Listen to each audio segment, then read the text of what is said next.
The Chair recognizes herself, and I apologize to the witnesses if the questions that I'm going to be asking have been already asked. I was in another, some other few meetings, so I thank you. I read your testimony, so I'll start with Mr. Blanc. In testimony before our Middle East and North Africa Subcommittee last month, former CIA Director Michael Hayden posed the scenario of what he said, quote, a Pakistani nuclear guarantee for the Kingdom of Saudi Arabia in the face of Iranian nuclear weapons programs, end quote. Do you think that Pakistan would sell Saudi Arabia a nuclear weapon? What can you tell us about their nuclear cooperation?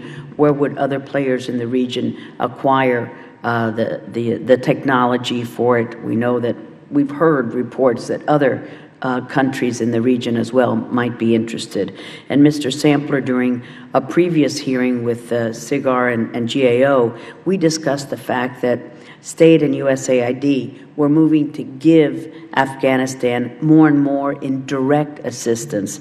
And this was despite the warnings from these agencies that the Afghans were not remotely capable of handling the massive amounts of assistance, and that the Afghan leaders lacked a system to manage the endemic corruption. You testified that USAID has, with regard to direct assistance, quote, put in place stringent measures to safeguard taxpayer funds, end quote. And so I'll ask you, are these stringent measures the same recommendations that SIGAR recommended before USAID started providing direct assistance? And how much money are we providing in direct assistance in dollar amounts? And what is that in terms of percentages of what we're providing in total? Also, what steps have State Department and USAID taken to mitigate the risks of providing direct assistance that GAO and SIGAR highlighted? And lastly, have State and USAID addressed all of the recommendations of these agencies, and which ones have yet to be recommended and why? Because I know it's a long list that they had. And lastly, sir, Mr. Soylis, in your testimony, you described the connection between drug trafficking and terrorist financing in and outside the country. Can you elaborate on the fact that 24 Afghan and 15 Pakistani individuals have been designated by OFAC under the Kingpin Act? Will we be seeing more of that, less of that? Is that about average? And what does this tell us about the scope of drug trafficking in the region and the threat posed by the nexus between terror and drug trafficking? So, Mr. Blanc, we'll begin with you. Thank you, sir. Thank you, Madam Chair. It is, of course, true that Pakistan and Saudi Arabia have important and deep ties. I've seen no indication of the scenario that you've described. And you see what now? I have seen no indication of this. No indication. And we would look very negatively on any indication of proliferation of any kind, including that. Certainly a large part of our national security dialogue with Pakistan is focused on non-proliferation issues. Did I select the wrong country? Would there be such collaboration between Pakistan and some other country, or Saudi Arabia and some other country? Ma'am, Saudi Arabia I couldn't speak to, but no, we are not seeing ongoing proliferation concerns of that nature, and within the limits of what we can discuss here, I would just say that non-proliferation is an important part of our dialogue with Pakistan. So you feel fairly confident that were these other countries to acquire the technology, the material, et cetera, it would not be provided by Pakistan? I haven't seen indications of that scenario, and we are very focused in our dialogue with Pakistan on keeping them away from any kind of proliferation of that or any other nature. And was our intelligence good enough during the AQ Khan era that you would have also had indications that something was happening? Ma'am, that was before my time in this office, and I imagine probably something that we couldn't discuss in this forum in any case. Thank you. Mr. Sampler. Yes, ma'am. I'll try to address your questions in the order I remembered them, and if I miss one, please, I'll go back. With respect to on-budget support, we have about Mr. Sampler, could I just ask you bring this closer to you? I'm sorry. Certainly. The acoustics are not good here. Certainly. Is this better? With respect to on-budget support, $2.4 billion of the $21 billion that we've been appropriated has been shared with the Afghans through what we call on-budget support. I don't use the phrase direct support because in development circles that typically means money given carte blanche to a government, and we don't do that. On-budget support is a very specific mechanism that we use with a particular office or ministry, and it's very tightly controlled. So to answer your question, about 11% of the money that we have spent in Afghanistan has been spent in this on-budget mechanism. It's a mechanism that from a development perspective we quite like because it builds government capacity, but it's one from a fiduciary accountability perspective that we don't trust because it means that we're putting more of our faith in the local government.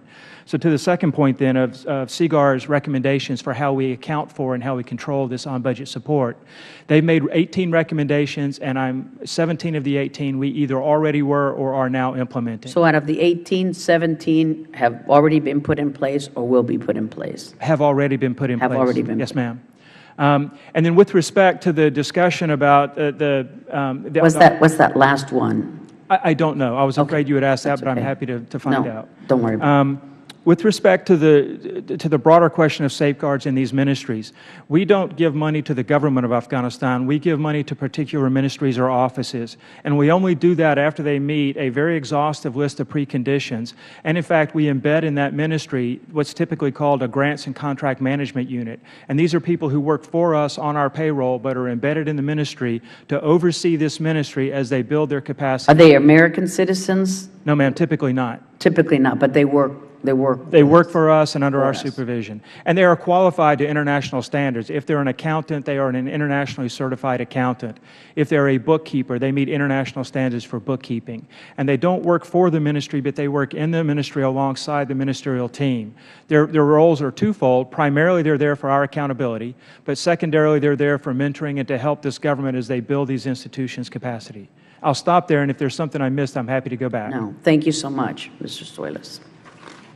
The OFAC Kingpin Designation Act, which was passed in 1999, since that time we've had about 3,500 designations on kingpins. And it's a Treasury action against drug traffickers, international drug traffickers. And basically what it does— How many total did you say, sir? Since 1999, 3,500. But that's throughout the world? Yes, throughout the world, Yeah. throughout the world. It is a interagency process that you appoint someone, and it has to go through a review process in order to become OFAC or Kingpin. Obviously, when we first started the process in 1999, our threat was Colombia, Mexico, Western Hemisphere, and it's geared towards looking at initially it was geared at looking at traffickers out of that region, out of the Western Hemisphere. And a lot of their assets were in the United States, so the process actually freezes their assets. As it went global because of how drugs became global, we've used it around the world. But more importantly, by designating the Afghan PAC, what we do is we use it with our foreign counterparts, our partners, to say these people are drug traffickers. If they have assets in your country, you should be looking at it, and we can provide the assistance in that in order for them to freeze those assets. Okay, so that's the first part of your question. Your second part of your question is the drug terror nexus and how does it work. As I stated earlier, 50%, according to UNODC, 50% of the Taliban funding comes from drug trafficking.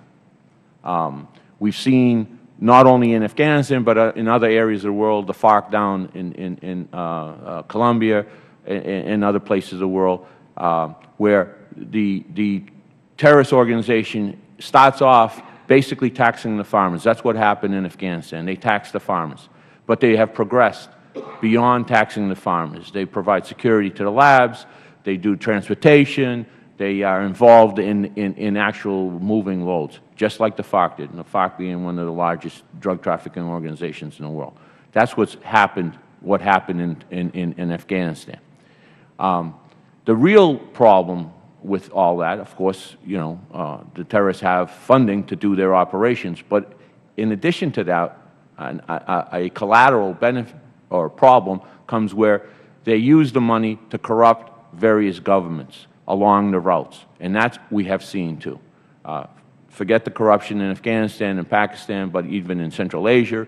We've seen it in the Balkans. We've seen it in Africa. And a lot of these countries that are experiencing the threat as the drugs move out of Afghanistan and through these territories are developing democracies. So they don't need another problem. So, and ultimately what happens is if they corrupt the governments, then they have weak institutions, and it gives the terrorist organizations safe havens. And that's the real threat. It's the real threat. Now, of these 24 and 15, of 24 Afghans, 15 Pakistani, is that the largest number that we've ever had? When were those designated as kingpins? And how is the level of cooperation changed with the new government in place in Afghanistan? They're designated over time as investigations are developed, and we can identify our organization and a network. We designate them along the way. Of course, it's an interagency process, and it takes time to do.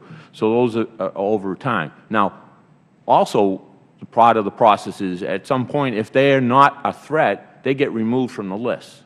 So, but the 24 and 15 have been there for a while. We are working with the Afghans on the targets. The Afghans have initiated a financial investigative team that we are mentoring, that we're working closely with together. The new president has stated openly and publicly that counter-narcotics is a priority for his administration. He has taken steps. We've seen significant steps for him, showing that it is a priority for him, and we will continue working with the new administration. Let's hope so. Thank you very much, gentlemen. Yes, Mr. Blanc. Ma'am, if I could just add one thing to that, which is that, again, it's very early in President Ghani's administration. Mr. Blanc, you've got to pull that closer to you, too, please. Thank you. Thank you. It's very early in President Ghani's administration, but one of the things that he did in literally his first weeks of office was to remedy some failings in their anti-money laundering law in order to address concerns raised by the Financial Action Task Force, or FATF. And that, of course, relates to the counter-narcotics issue. It relates to the counterterrorism issue. And I think it's an indication that this government is taking very seriously some of our shared concerns. Thank you very much. Thank you, gentlemen.